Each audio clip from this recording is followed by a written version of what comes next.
Hello everyone, क्या हाल चाल। I hope कि आप सभी बढ़िया होंगे। तो आज जो हम टॉपिक पढ़ने वाले हैं वो है विद्युत क्षेत्र रेखाओं के गुणधर्म। दोस्तों, सप्लीमेंट्री एग्जाम के रिगार्डिंग बहुत ही शानदार टॉपिक है। डेफिनेट है कि इसमें से एक क्वेश्चन फंसना वाला है। क्वेश्चन इस प्रकार आएगा कि विद्युत क्षेत्र रेखाओं के कोई 3 गुणधर्म लिखो या फिर 2 गुणधर्म लिखो। तो मैं आपको 5-6 गुणधर्म करवाने वाला हूं, जो आपको अच्छे लगे आप उनको लिखकर आ सकते हो। आप चाहे किसी भी बोर्ड के स्टूडेंट क्यों ना हो, आपको यदि फिजिक्स के अंदर सप्लीमेंट्री लगी है दोस्तों, तो हमने गारंटी ले रखी है फिजिक्स की कि आपका जो सप्लीमेंट्री एग्जाम है हम आराम से अच्छे नंबरों से पास करवा देंगे। यदि आपने अभी तक हमारा व्हाट्सएप ग्रुप ज्वाइन नहीं किया तो डिस्क्रिप्शन बॉक्स में लिंक है, आप व्हाट्सएप ग्रुप ज्वाइन कर सकते हो। यदि आपको पीडीएफ चाहिए दोस्त, तो पीडीएफ के लिए आप इस कॉन्टेक्ट नंबर पर हमें पर्सनली व्हाट्सएप मैसेज भी कर सकते हो या फिर पर्सनल कॉल भी कर सकते हो। तो वीडियो को यार स्टार्ट करने से पहले आप सभी से रिक्वेस्ट है कि प्लीज यार चैनल को सब्सक्राइब कर देना और वीडियो को लाइक जरूर से कर लेना। तो स्टार्ट करते हैं। देखिए, लिखा हुआ है विद्युत क्षेत्र रेखाओं के गुणधर्म। दोस्तों, पहले तो आपको ये पता होना चाहिए विद्युत क्षेत्र रेखाएं होती क्या है। तो सुनिएगा ध्यान से। मान के चलिए कोई आवेश है, ठीक है, ये आपका स्थिर अवस्था में है और आप सभी को पता होना चाहिए जब कोई आवेश स्थिर अवस्था में होता है ना, तो निर्माण करता है केवल विद्युत क्षेत्र का। मान लीजिए इसने अपने चारों ओर विद्युत क्षेत्र बना रखा है। मैंने क्या किया, इस विद्युत क्षेत्र के अंदर एक क्यू नॉट आवेश को मैं लाया। जो क्यू नॉट आवेश एक सुंदर सा नाम दिया जाता है परीक्षण आवेश, ठीक है जी।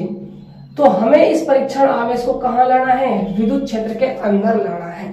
मान के चलिए आप इस आवेश को यहां पर ले आए, ठीक है।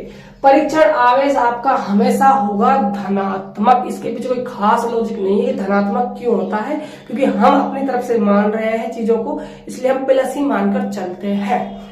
ये आपका प्लस आवेश है। जो प्लस और प्लस पास में आ गए तो कौन सा बल लगता है दोस्तों, प्रतिकर्षण बल लगता है। ये आपको पता होना चाहिए कि सजातीय आवेशों के बीच में लगता है प्रतिकर्षण और विजातीय आवेशों के बीच में लगता है आकर्षण। तो इनके बीच में लग रहा है प्रतिकर्षण बल। कहने का मतलब ये वाला जो आवेश है, इस आवेश में क्या लगाएगा, धक्का लगाएगा। तो धक्का लगाएगा तो जो क्यू नॉट आवेश है वो एक पथ के अनुदिश क्या करेगा, गति करेगा। तो जो परीक्षण आवेश है ये प्रतिकर्षण बल के कारण जिस पथ के अनुदिश गति कर रहा है उस पथ को जो रेखा दर्शाएगी ना, इस रेखा को कहा जाएगा विद्युत क्षेत्र रेखा। ये तो बच्चों डेफिनेशन हुई विद्युत क्षेत्र रेखा की। लेकिन हमें क्या पढ़ने हैं, इनके गुणधर्म पढ़ने हैं। देखिए, ये जो विद्युत क्षेत्र रेखा होती है ये क्या होती है, काल्पनिक होती है। हम कल्पना ही तो करते हैं, हमारे भाई एक आवेश रखा हुआ है, उसके चारों ओर इलेक्ट्रिक फील्ड है, बाहर से हमें क्यू नॉट आवेश लाए, कौन सा बल लगा, प्रतिकर्षण। ये रेखा जो है हमने बड़ी तरफ से खींची, काल्पनिक करी, मतलब सोची है। तो ये कैसी रेखाएं होती है, पहला पॉइंट तो दोस्तों यही बन गया कि विद्युत क्षेत्र रेखाएं कैसी होती है, काल्पनिक होती है। ये आपका पहला पॉइंट हो गया दोस्तों। मैं इसमें लिखवाऊंगा नहीं, यदि वीडियो लिखवाऊंगा तो बहुत बड़ी हो जाएगी, जिससे कि फिर वीडियो को मैनेज करने में बहुत प्रॉब्लम आएगी। इसीलिए जो है पूरे कंप्लीट जो नोट्स है पीडीएफ के अंदर आपको मिल जाएंगे। आप पीडीएफ परचेज कर लीजिए। अभी तक आपने पीडीएफ परचेज नहीं की तो ये हमारा व्हाट्सएप नंबर है, आप मैसेज कर सकते हैं या फिर कॉल के थ्रू भी आप हमसे बात कर सकते हो और पूरी जानकारी आप ले सकते हो। तो पहला पॉइंट तो ये हो गया कि विद्युत क्षेत्र रेखा कैसी होती है, काल्पनिक होती है। अब सुनना ध्यान से, जरूरी से नहीं कि हम क्यू नॉट आवेश को यहीं पर लाए, हम यहाँ पर भी ला सकते हैं, यहाँ पर, यहाँ पर, यहाँ पर। हम इस विद्युत क्षेत्र के अंदर कहीं पर भी क्यू नॉट आवेश को ला सकते हैं। यदि आप इसको यहाँ पर लाते हो तो ये इसको यहाँ प्रतिकर्षित कर देगा, यहाँ लाते हो तो यहाँ प्रतिकर्षित कर देगा। इसका मतलब क्या समझे, ये जो विद्युत क्षेत्र रेखाएं होती है वो किसी भी दिशा में खींची जा सकती है। ऐसा नहीं है कि वो वहीं पर खींचेगी, आप विद्युत क्षेत्र रेखा को कहीं पर भी खींच सकते हो। तो दोस्तों ये बन गया आपका सेकंड पॉइंट की विद्युत क्षेत्र रेखा को हम कहीं पर भी खींचा जा सकता है। विद्युत क्षेत्र रेखा की कोई दिशा नहीं होती, इसको किसी भी दिशा में खींचा जा सकता है। ये आपका बन गया दोस्तों सेकंड पॉइंट, ठीक है। अब बात करते हैं हम अगले पॉइंट की। देखो, ऐसा नहीं है कि विद्युत क्षेत्र रेखा कहीं से ब्रेक हो गई। जैसे मान लो यहाँ आपका क्यू नॉट रखा था, यहाँ इतना गया है विद्युत क्षेत्र रेखा, फिर उसके बाद ब्रेक हो गया, फिर ये गया।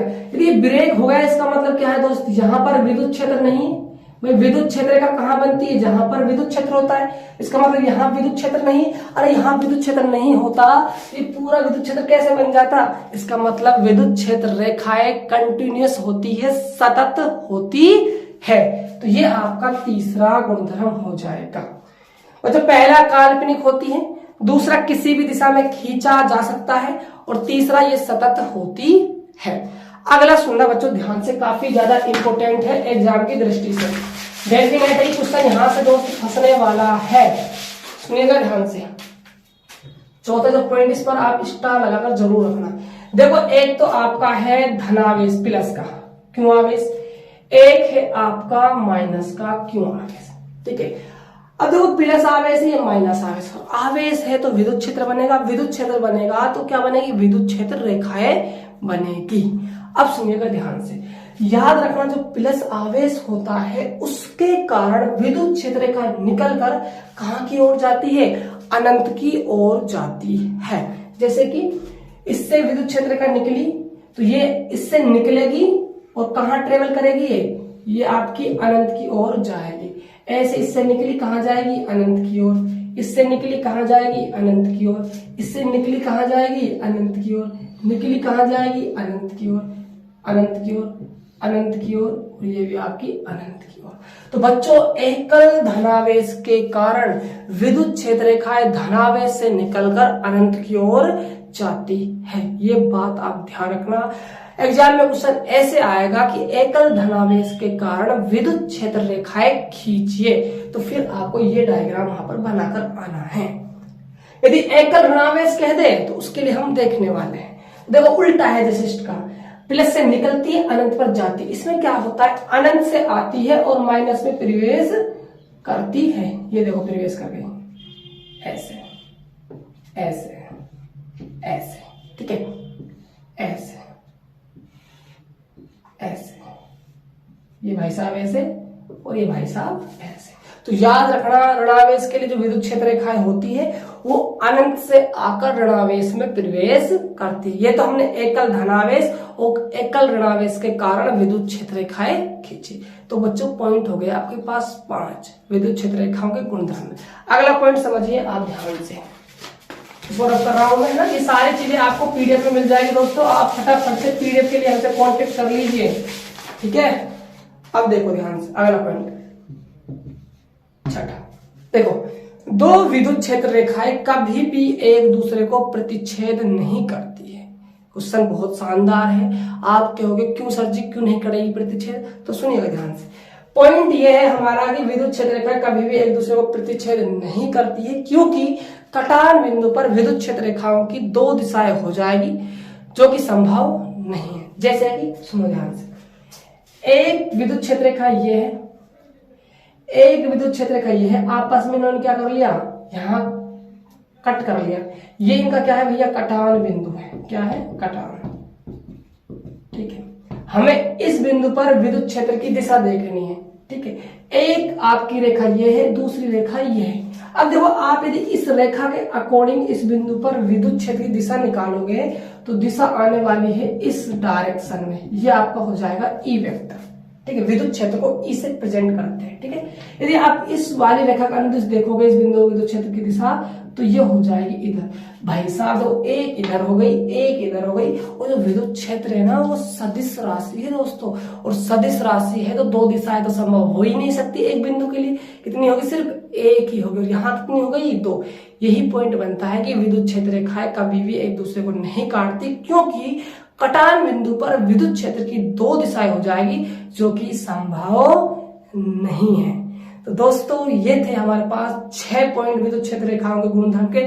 और भी काफी पॉइंट है जिनको मैं इस वीडियो के अंदर डिस्कस नहीं कर रहा हूं, क्योंकि आपको सिर्फ सप्लीमेंट्री एग्जाम निकालना है और आपको इतना पढ़ना होगा कि आपके नंबर भी अच्छे आ जाए और आपकी परसेंटेज भी अच्छी बन जाए। क्योंकि गुणधर्म तो बच्चों इसके 12-13 है, सारे पढ़ के हमें कुछ लेना नहीं है, सिर्फ हमें तो जो काम की चीजें है वही पढ़नी है।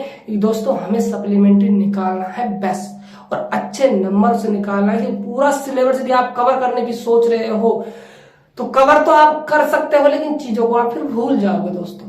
लेकिन हमें भूलना नहीं है, हमें चाहे कम चीजों को कवर करना पड़ जाए, लेकिन करना ऐसे है कि हर चीज हमारे माइंड के अंदर क्लियर रहे। तो दोस्तों ये तो मैंने यहाँ पर सिर्फ एक्सप्लेन किया है, और बाकी की चीजें आपको पीडीएफ में और मिल जाएगी। यदि आपको और गुणधर्म चाहिए तो वो भी आपको पीडीएफ के अंदर मिल जाएंगे, आप हमसे संपर्क जरूर कीजिएगा। और लास्ट में जाते जाते ये और बता दीजिए कि यह वीडियो आपको कैसी लगी। यदि वीडियो यार अच्छी लगी हो तो वीडियो को लाइक और शेयर और चैनल को सब्सक्राइब जरूर कर लेना। तो मिलते हैं नेक्स्ट वीडियो में, तब तक के लिए जय हिंद जय भारत।